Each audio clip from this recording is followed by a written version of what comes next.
Welcome again to a chilly toast on a boxing. Got the robe out. Have you seen the price of energy? Jesus Christ. Oh. It's like gold dust, isn't it? Putting the heating on. Anyway, what am I talking about? Jared Anderson. How about let's talk about him against George Arias, because this was a mismatch. Anderson moves to 14-0, 14 KOs. He was in against another undefeated fighter, George Arias, who came in with 18 wins, no defeats, no draws, but 7 KOs. And first of all, you're talking 6'4" versus 5'11". Arias only 5'11". Arias is 31. Anderson's only 23. Interesting character, Anderson, because he's talked in the past in interviews that he doesn't even like boxing. He boxes because he's good at it. He wants to make his money and get out. Doesn't like interviews, doesn't like fame. Just wants to make a bit of money and go. And some fighters are like that. Sam Egginton's another one. Like, I know someone who knows Sam, and you know, Sam loves fighting, and he is a pure fighter. But he just, when he turned pro, he thought he'd be a journeyman. It's that type of mentality, and Jared Anderson seems to have that. You know, give me the money, I'm after the bag, and then I'm leaving.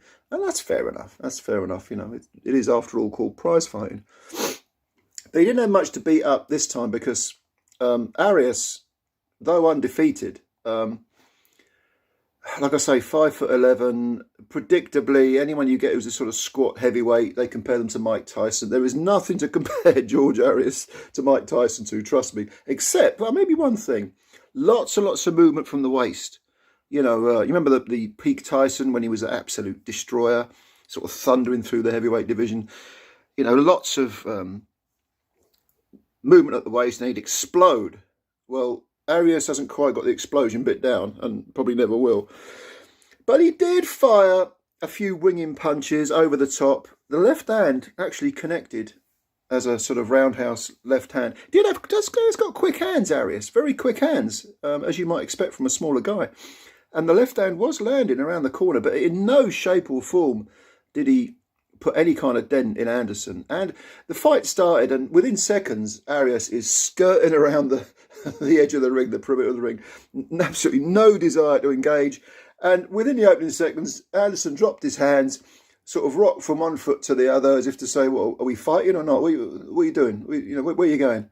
And at no point did Anderson appear to have any kind of real urgency. It was almost like he thought, well, I'm going to walk this guy down. Eventually, I'm going to catch him. I've got 10 rounds to get my work done.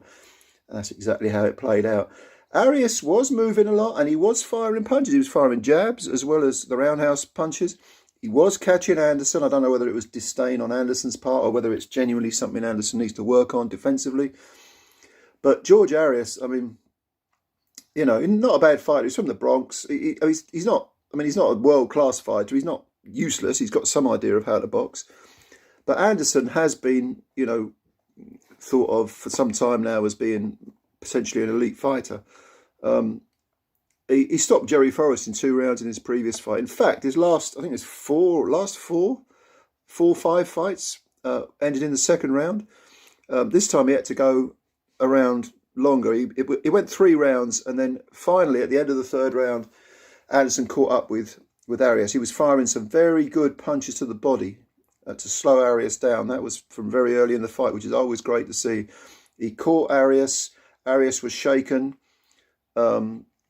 Anderson sort of punched him onto the ropes, and then just sort of beat the living tar out of him for a 5-second period. It was a big combination. Every punch real heavy. Arias tried to grab and hold. I think he did grab and hold. He sort of fell in and grabbed Anderson. Again, Anderson not perturbed at all, just waited. And then the bell goes. Arias sort of staggers back to the corner. He's cut under the eye. There's a swelling, I think, under the same eye, the left eye. The referee went over to the corner. The corner had a long look at Arias, and there was some sort of chit-chat. And then I think it was the doctor, because the doctor was standing there as well. Almost simultaneously, the referee and the doctor said, "It's all over." And Arias, I don't know whether Arias protested. He did look kind of stunned, as if he was slightly concussed. But he didn't go down. He didn't hit the floor. But a very predictable win for Jared Anderson. And yeah, he can tear up some trees. He's only 23. He can go through this division, and whether he'll catch the AJ Fury, Usyk generation. I don't know. Possibly he will.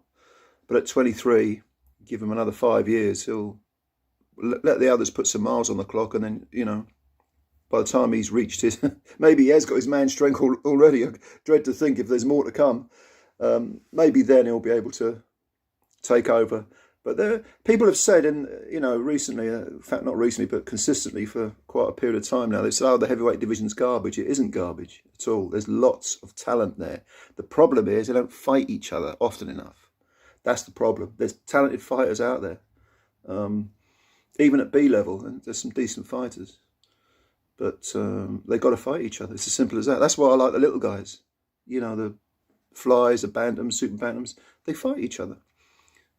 They have to make a bit of money, but they also build their legacy. And the heavyweights seem to be in this sort of funk where they're just not getting it on with each other enough. Well, obvious one is Fury, Usyk, but there are others.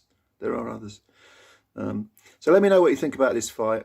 I think it was a top-ranked fight over in America. Leave your comments below. Thanks for subscribing. Spread the word about Joe Stunner Boxing. Let's try and get some subscribers. So hit the subscribe button, hit the like button. Appreciate it. I'll read your comments and answer them. Bye for now.